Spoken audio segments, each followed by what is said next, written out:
Welcome, welcome. How are you all doing? How well are you stewarding this recovery journey?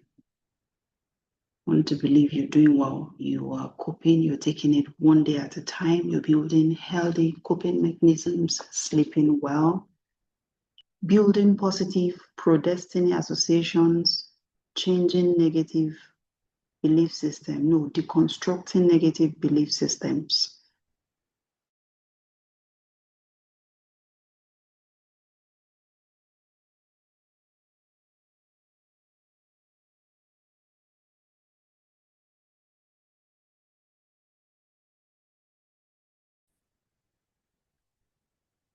All your siblings, how come you're the one struggling with addiction? Despite some other people experiencing similar childhood as you did, how come you struggle with addiction? So we want to understand the risk factors for addiction. So we'll try to understand it from two psychological lenses, the 4Ps and the biopsychosocial model. But because, again, as I keep saying, we are spiritual beings having a physical experience, I adopt the biopsychosocial-spiritual approach. You find this in some of the New Age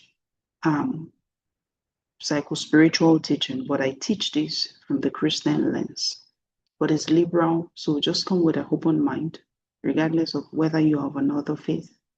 I come with an open mind. I tell you this, a wealth of wisdom that you can amass from this discussion.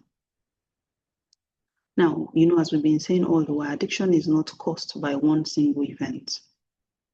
It would only develop when you have amassed enough vulnerability by virtue of life experience and negative coping patterns.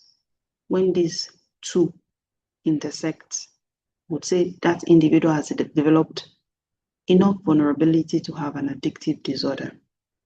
So this, our third module, is meant to help us come to understand how thoughts and emotions would interplay in the onset of addictive disorders. Then from the place of awareness, you can begin to take the intentional step towards healing emotional wounds and finding hope. And we'd also remind ourselves of a need to build healthy connections and community. And of course, your spirit man has to be on fire. You want to discover purpose, discover your faith again, be spiritually rooted, and build inner strength. Now, most mental health conditions are multifactorial. Hardly would you find one that you'll be able to say, this is the only thing that will cause it. So addiction has many causes too. Could come from biological factors, as you'll find us discuss later, biological factors, what happened in your body by the cells, by way of the cells, the tissues, the organs, the glands, secretions of hormones, neurotransmitters, and the likes, what happened at the genetic level. Psychological, what happened in your psyche, your soul.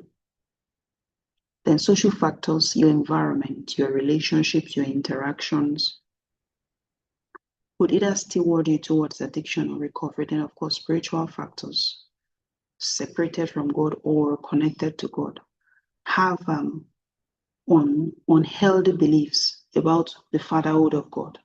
That could be a risk factor for addiction. If someone believes that God, the Father, is evil, is punitive, never forgives, or someone believes that there are some of the sins they can commit that God would not be able to forgive. You see, that's like a cogwheel in the wheel of their recovery. Then some adverse life experiences, traumatic experiences. Some traumatic experiences are risk factors for development of addictive disorders. Then negative coping mechanisms that are being used repeatedly can latch on to the neurobiology of an individual and then develop an addiction. So you would see risk factors as the root of the tree, and then you see the addiction as the fruit. So you see why going for the fruit is not the solution. It is going for the root. And you will then come to understand that the same addiction, two people who struggle with marijuana addiction may have very different pathway into development of that addiction. It could be one person who has a genetic predisposition, coupled with the fact that they are spiritually disconnected and then experimented with a friend, and lo and behold, addiction sets in. Or it could be one person who has a series of traumatic childhood and then has mood disorders, anxiety, and depression, and takes marijuana as a bit of calming their nerves down, and then addiction develops. Both of them have marijuana addiction, but the risk factors for the two of them are very different.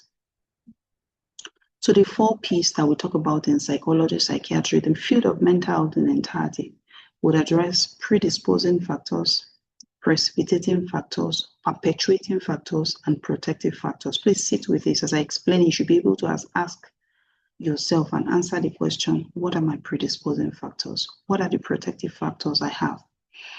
The essence of the predisposing, precipitating, and perpetuating factor is for you to come to know what is the thing that got me here. And protective factors are what are the things that will get me out. You want to amass as many protective factors as possible. The question to ask for predisposing factors are, what made me vulnerable? These are usually factors that will exist before your addiction developed.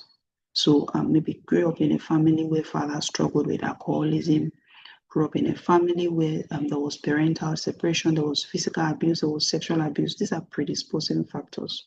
Now, you could have a predisposing factor. You may never end up developing addiction, as you will know a number of people who also had crappy childhood, but they don't struggle with addiction. Now, precipitating factor is what triggered it, what triggered the onset of the use or the behavior, and then the trajectory slowly climbed up the ladder till we got to addiction. Could be events, could be situations that began this. Was there a traumatic experience, major trauma at that period? Was that the time you were having association with negative peers? Was that the time you had a lot of overwhelming experiences and you just needed to clear your head? By the time you sit with it, you should be able to answer the question, what happened? What triggered? What happened at my very first use? Then perpetuating factors are what keeps the addiction going. These are factors that will maintain the addiction and make it difficult to stop. For some people, it could be that you have friends that are using and you often hang out. The fact that you don't even have sober friends is also a perpetuating factor because you don't have any choice but to hang out with the same social circle of what you're trying to quit from. Having a negative belief system that they cannot be cured or they cannot be helped or they are beyond healing is a perpetuating factor. Shame is a potent perpetuating factor. Shame and a distorted identity of who you are or who God has called you to be is a perpetuating factor. Then protective factors will be what are the things that can help you recover. There will be internal strength, accountability, honesty, being honest with yourself that really I struggle in this area, I need to really get better. Then some resources can help you heal. This is one of such protective factors. This course is one of such protective factors. Then support, people you support yourself with. It will ultimately promote your healing and your recovery with longer term. What I want you to keep in mind is that addiction is complex, is nuanced, is multi-layered, is multifactorial.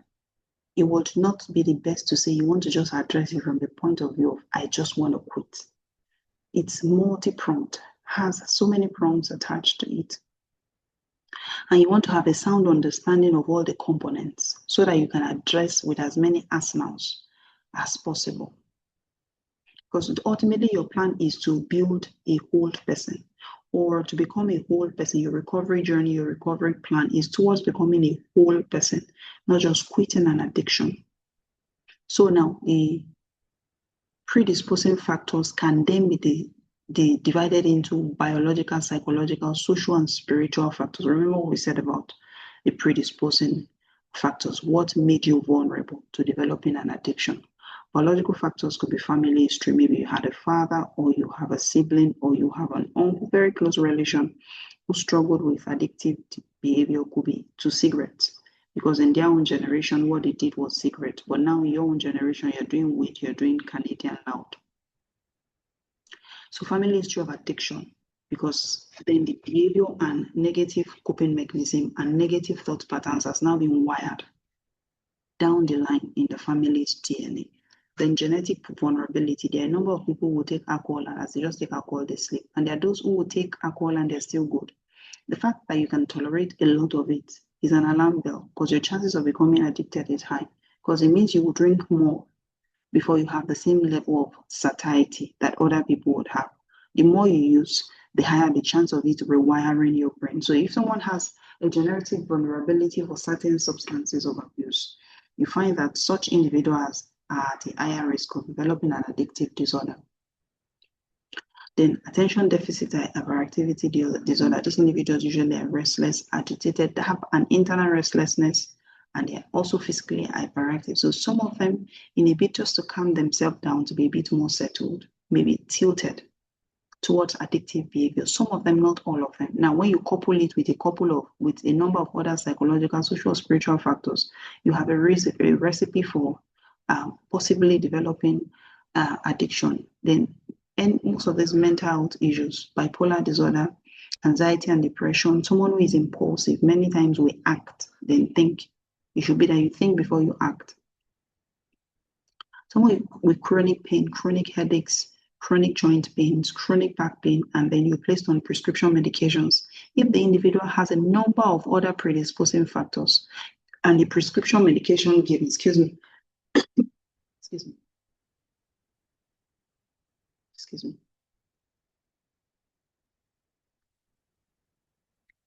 and the prescription medication given has an addictive tendency, could increase the individual's risk.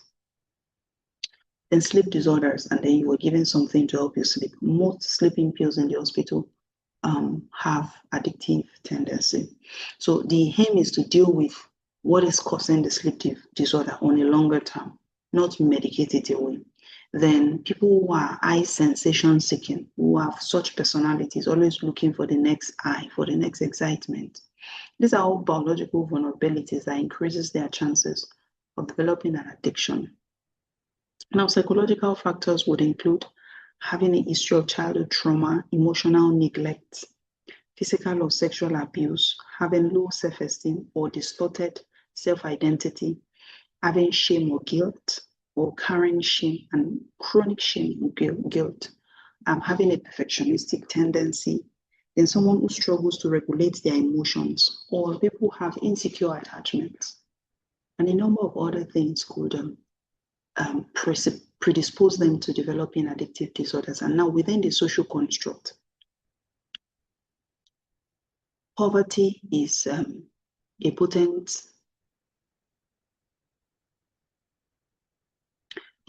potent risk factor for addiction development, because the neglect, the lack, the environment, the challenges, dysfunctionality that are not taken care of usually will perpetuate poverty. And there is this tripartite force across all medical field: poverty, ignorance, and disease. When you have these three combined in any individual, it's a recipe for disaster on too many levels. So you wouldn't find the same young, middle-aged man who does not have a source of livelihood, but will borrow money or will steal money just to be able to take 2 sachets of alcoholic gin every morning. That's poverty there, coupled with ignorance. You can be sure a disease will develop, likely an addiction, plus or minus a liver failure, and a number of other things. And if this person was educated, we strike out ignorance. The person knows, okay, I am only poor, I am not ignorant. I will not play around with things that are addictive or injurious to my health. So this our course, beyond also trying to come out of the shackles of addiction, is also a potent educational resource, because when you know better, you'll be able to do better. Some of these things we are discussing, if someone had told you earlier, I'm sure you would not be here. So, but once you know better, please make sure you do better. Then family conflicts, parental addiction, peer pressure, having friends who use and are putting pressure on you to use, many times is a predisposing factor. So if I then sit with a Gen Z who is saying, I'm not using, but I just have friends who use, that is a predisposing factor. Give it a while, you may find that you're using.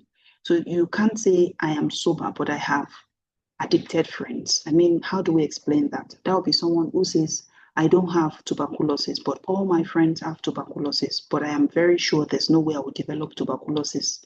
Do you understand the absurdity of that? All right, then community violence, lack of emotional support. Now there's loneliness, there's aloneness. I can be alone and I'm okay. Loneliness is that state of emotional disconnection when you feel no one understands you, you can trust anybody, you can't run your issues by anybody, you are just in this world all by yourself. Again, it's all a negative mindset. That's why I was saying we'll deconstruct negative mindset.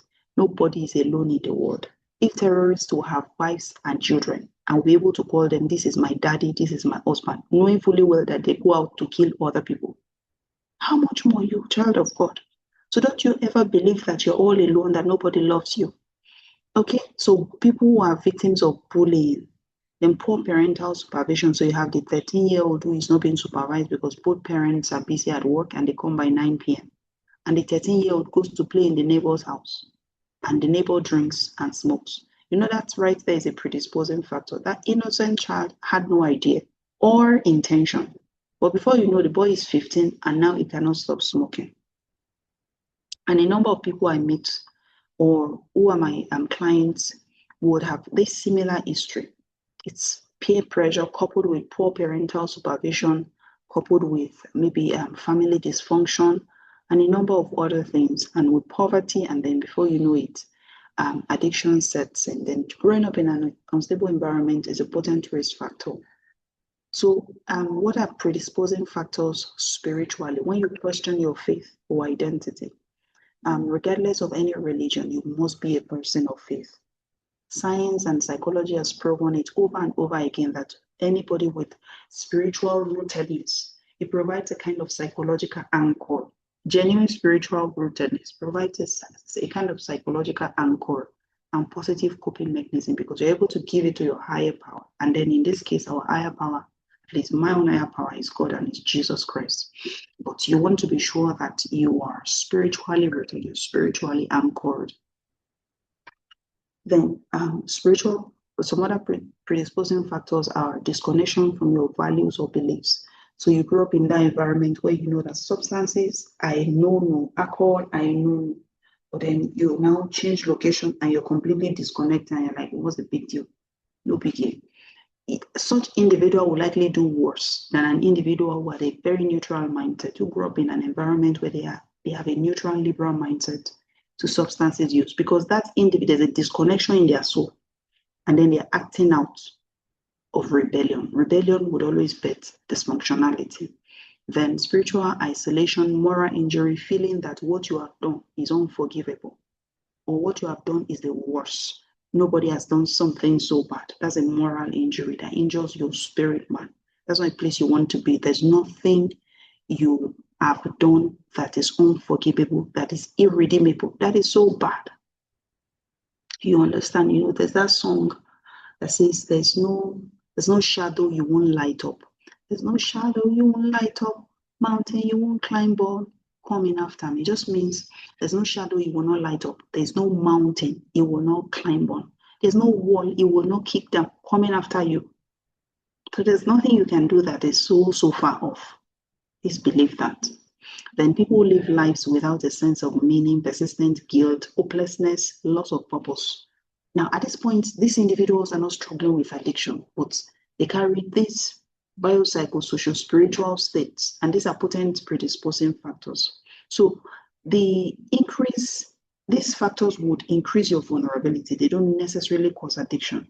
But if you amass a number, and then there's a precipitating factor, so then a slow fade could happen. Now, importantly is this, the vulnerability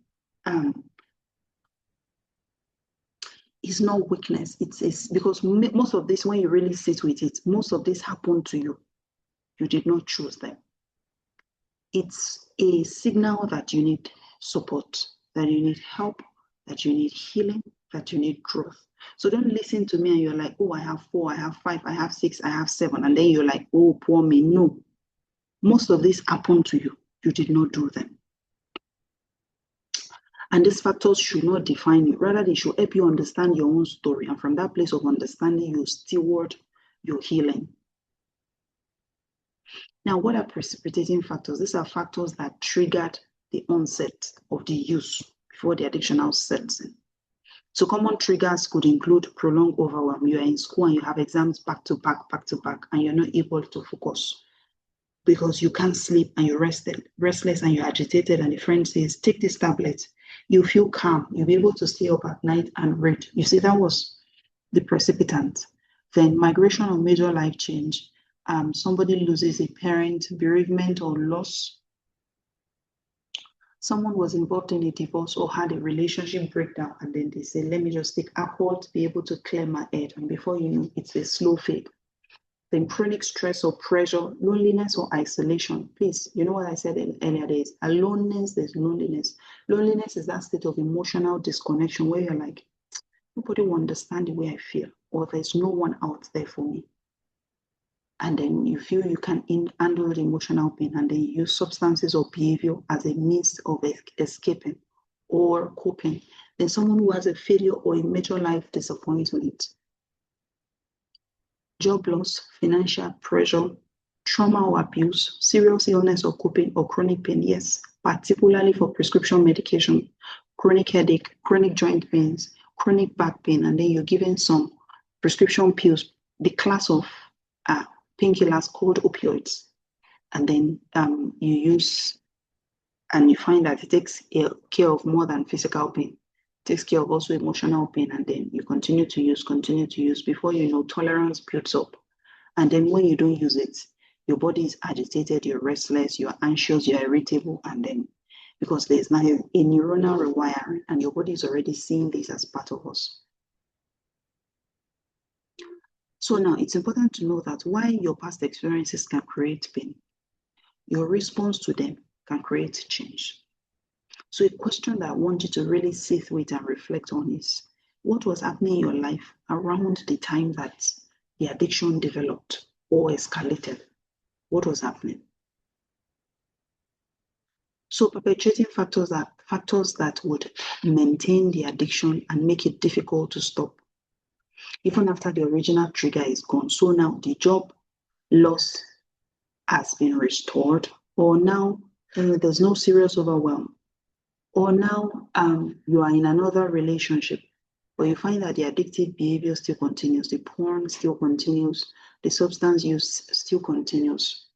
Biologically, what are some examples of perpetuating factors? This will be cravings and withdrawal, because you know your body is now agitating for that. The fact that the individual's brain has been changed from repeated use. Someone with chronic pain, you know, once there's chronic pain, you still need to use painkillers. So the migraine has now gone. That's a perpetuating factor. So the plan is to see if the migraine can be cured, if I can use that word, or the frequency is and the severity is really, really reduced. If there's continuous sleep problems and fatigue, those are biological factors that the individual may still feel a need to use to be able to cope.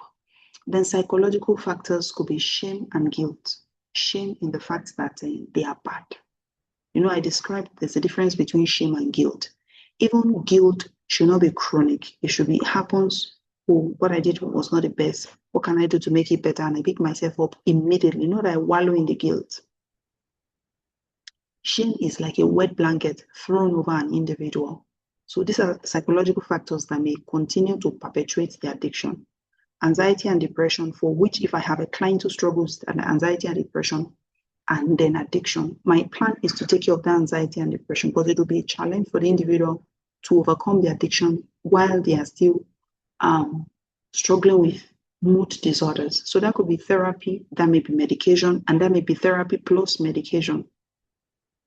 Then trauma reminders, flashbacks. So this individual will need trauma therapy beyond the addiction recovery course, addiction recovery therapy, as the case may be. Then people who have not built positive coping skills or negative self-talk, you have to watch what you say to yourself. In fact, you have to really be on the guard. And ask yourself every now and then, would I say this to someone I love dearly? And will God say this over me? Because negative self-talk drowns you, releases negative neurotransmitters, make you feel sad, put you in a state of negative emotional state, and then many times you want to get out of the pain. Remember what we said about psychological pain being the reason why most people would use any substance or a behavior. So that's not a state you want to even stay in. You want to learn to challenge your thoughts. Then perpetuating factors within the social circle are your friends, having friends who use substances and still hanging out with them, having easy access to drugs or alcohol. That's why I said in module 2 that the first person you want to block when it comes to boundaries is block your dealer. Block your dealer and delete the person's number. And if it's a sex consult or a partner with which you do an addictive behavior, block the person and delete the person's number so that everybody can begin their healing journey. Then toxic or unsupportive relationships, isolation and loneliness, unemployment, or financial stress are social factors that will continue to perpetuate addictive behaviors. Then spiritually, being separated from God, that's a potent perpetuating factor. Feeling like what you have done is unforgivable. Again, let me hammer it severally. There's nothing you've done that is unforgivable. Nothing. Okay, having a sense of hopelessness or despair, believe that it's not possible to change or that you are irredeemable. Again, this will just perpetuate the addiction cycle because then you're like, what's the point? What's the point? Why bother? That's not a place you want to be. Because if we remove only the trigger, but we ignore what keeps the addiction going, relapse is likely going to occur. So you've told yourself, I'm not going to smoke again. But you still hang out with your friends who smoke. Realistically, how long will you keep that up?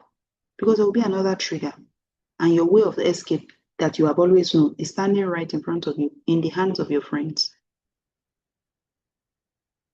So our focus is to identify and address the factors that are keeping the addiction alive. So your challenge should be that you sit with this as I'm discussing and then you begin to write. So biologically, what do I struggle with? Poor sleep. Psychologically, what do I struggle with? Okay, maybe shame and negative self-talk. Socially, what do I struggle with? Okay, I still have friends that use substances. You take out as many of these perpetuating factors and then we now come to protective factors. So what do you do? What do you do about them? What you want to do is to build as many protective factors as possible. These are things that will strengthen your recovery. Your protective factors will reduce risk and build resilience. They will not eliminate the challenges of life. Challenges of life is a given for everybody, but it will increase your ability to overcome them. Biological protective factors are good sleep. When you sleep well, cravings are reduced. Your emotions are more settled. The night you have slept well and you have a ruckus the next morning, you're in a better frame of mind to handle it than the night you were up all night. Exercise would release feel-good hormones. The same neurotransmitters that the substances of abuse have been releasing, it will release. I usually explain to my clients, if exercise will release 10% of a positive neurotransmitter, dopamine, endocannabinoid, serotonin, and the likes, and your marijuana would release 100%. That is at the startum. So marijuana makes you feel high a lot, but give it another 1 week. The same dose of marijuana is releasing only 80% now. So you have to increase the dose. And it's doing more damages to your brain, doing more damages to your body. In another 1 month, the same dose of marijuana is releasing only 50% now. So you have to increase the dose. But exercise, if you start exercise and you continue and you're consistent, the 10% that was released the first week, by the second week is like 20% or 40%, and then continues to increase. So the feeling good you experience after each exercise and consistency increases arithmetically, if I can use that word. And you want to feel good normally, naturally. You want to be able to manage stress normally, naturally. Then healthy nutrition comes from farm-grown meals, homemade meals. That's your target, not what's it called? Fast food, pastries, and the likes. Then medical care. So if you're someone who struggles with chronic pains, don't just get over-the-counter pills. Get to the hospital and see if there's a cure. If you're someone who struggles with any mental health disorders, don't self-medicate with substances. Get to the hospital. Have a therapist, have a psychiatrist, have a psychologist look at you. And if there's a need for medications and it's within the person's jurisdiction, they give you medications. So if there are coexisting conditions to the addiction, of course, you want to treat them. Still the same thing I'm talking about, depression, anxiety. You want to treat those coexisting conditions because psychological comorbidity is the norm. Tell you what I mean. You would have most people who have a psychological struggle. We have more than one. It works together because it's multifactorial. And multifactorial disorders many times would also have multifactorial conditions. So protective factors, psychological protective factors would include emotional awareness, understanding you, being able to manage it, being able to steward it, being able to control it, to experience it without overwhelm, being able to process it and make new meanings out of them. Then having healthy coping mechanisms. I'll be talking, reaching out to people, journaling, meditation, exercise, sleep, prayer, worship. Those are coping mechanisms to when life throws us curveballs. And self-compassion. You cannot be critical of yourself. If the whole world is critical of you, you cannot join them. If you don't extend compassion to yourself, who will? Who will? If you're critical till tomorrow, there's a slim chance it will perpetuate recovery. If it does perpetuate recovery, it is by willpower. Willpower does not sustain long-term recovery because addiction is more than willpower. Excuse me.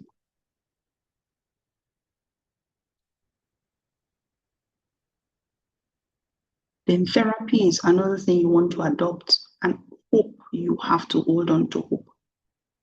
Then ability to problem solve.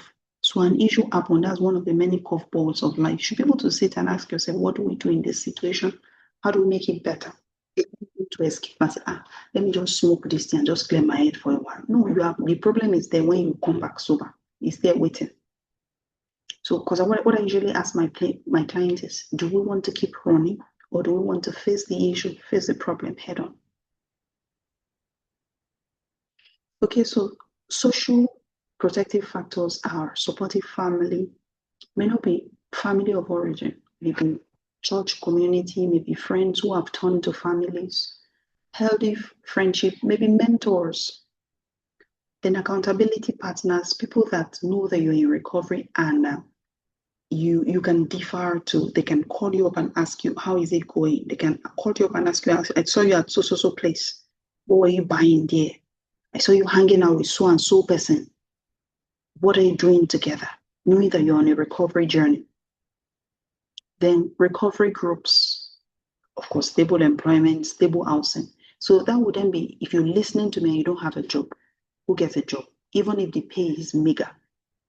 The fact that you are making yourself useful every day gives you a sense of vision, a sense of purpose, a sense of worth. And if you have not got a job where you're being paid, go volunteer, make yourself useful. You know what? Volunteer or no volunteer, you will still have eaten.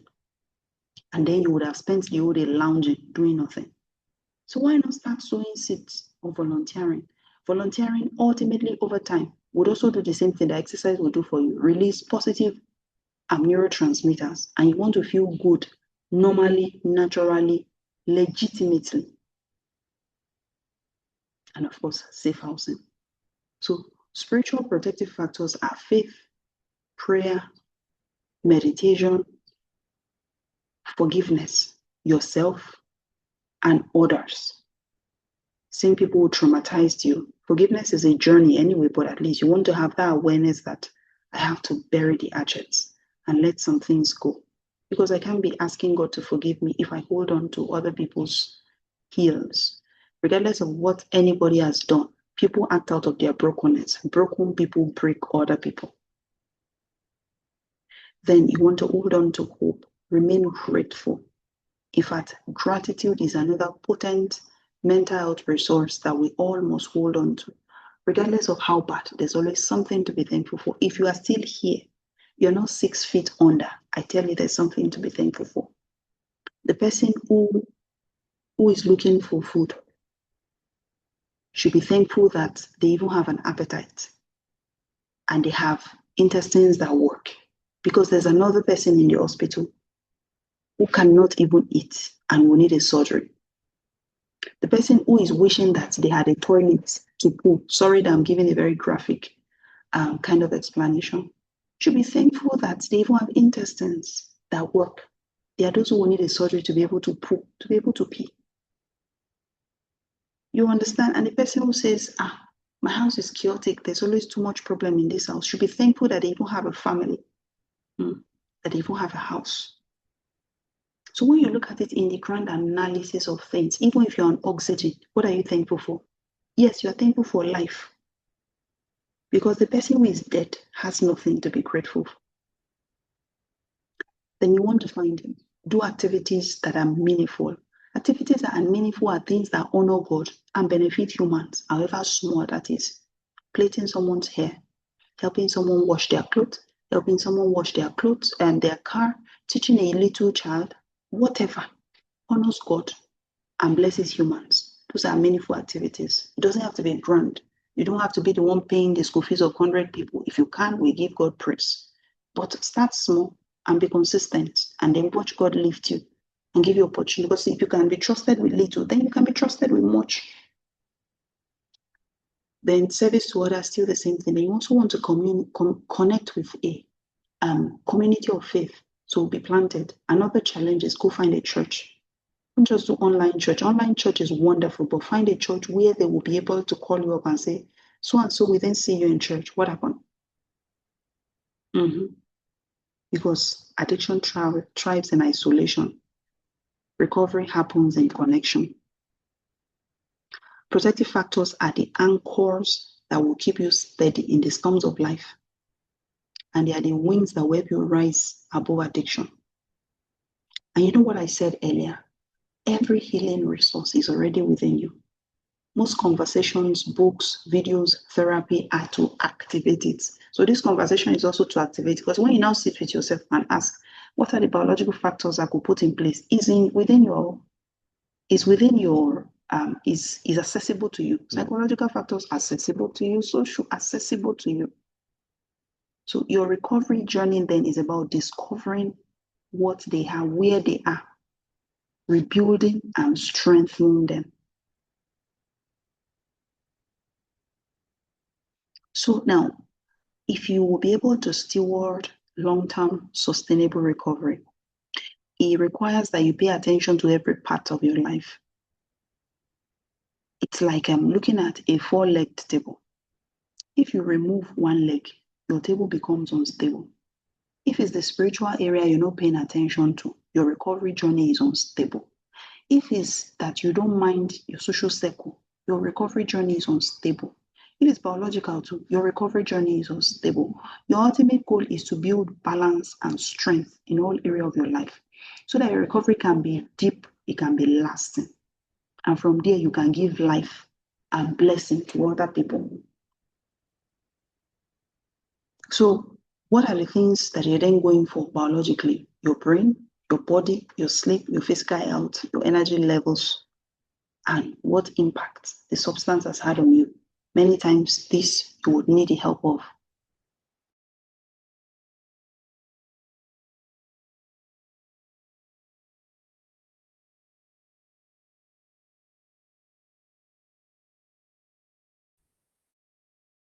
a psychiatrist, a psychologist, a medical. What do you use to have trouble?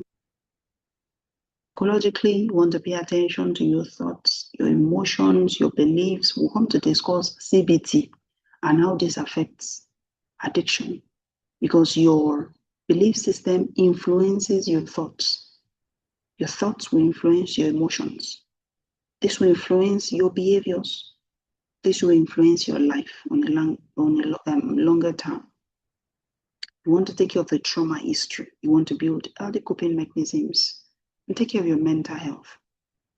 Spiritually, you want to build your connection with God, extend forgiveness to yourself and others, build a life of purpose, have a deeply rooted faith. Socially, you want to surround yourself with positive circles, friends, families, relationships, work and school. You have to be positive. Your recovery would only succeed to the extent that you steward the wholeness of who you are. Recovery should begin from the inside out, not from outside in. And small steps, intentional steps in every area will over time lead to big change. Now, this is just like a reminder of what we've been talking about. What are the 10 principles or tools, as the case may be? Honesty. You want to be honest with yourself, with others, and God. The truth is there's something we need to get out of it. You want to be aware of your trigger patterns and your needs. If you need therapy, seek therapy. If you have unresolved trauma, please take care of it. If you need to change your cycle, please do. Then find support. You don't want to do this alone. Invest in learning. I said something in module 2 jokingly that this course we would read all. This recovery journey, we would read. Invest in learning, invest in healing, invest in personal development. If you think healing is expensive, please don't try staying unhealed. Don't try staying traumatized. Don't try staying addicted. They will cost you 1,000 times more than whatever you have to pay for healing. You want to stay anchored spiritually. Be sure you're building healthy habits. You are stewarding your environment, so you have solid boundaries in place. You have to also learn to say no, block people if you have to. You want to be serviceable to others and come what may, persevere. If you lapse, you pick yourself up again. It is only over when you say you are not trying again. If you say you will still try, you keep going again and again and again. So you know what happened to you. You are who you choose to become.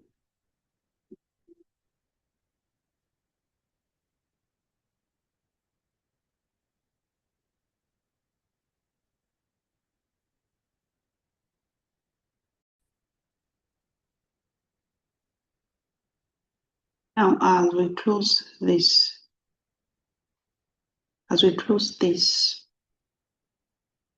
third module, what I want you to remember is, regardless of what we've discussed, predisposing, precipitating, perpetuating, and the likes, whatever you find as being the predisposing factor, you are not what happened to you. You are who you choose to become. And I say it again and again, regardless of your past, your future is still spotless and is 100% in your hand. Please choose to write a better narrative for yourself, for the world, for your generations to come. Thank you for staying with me. Until next time, God bless you.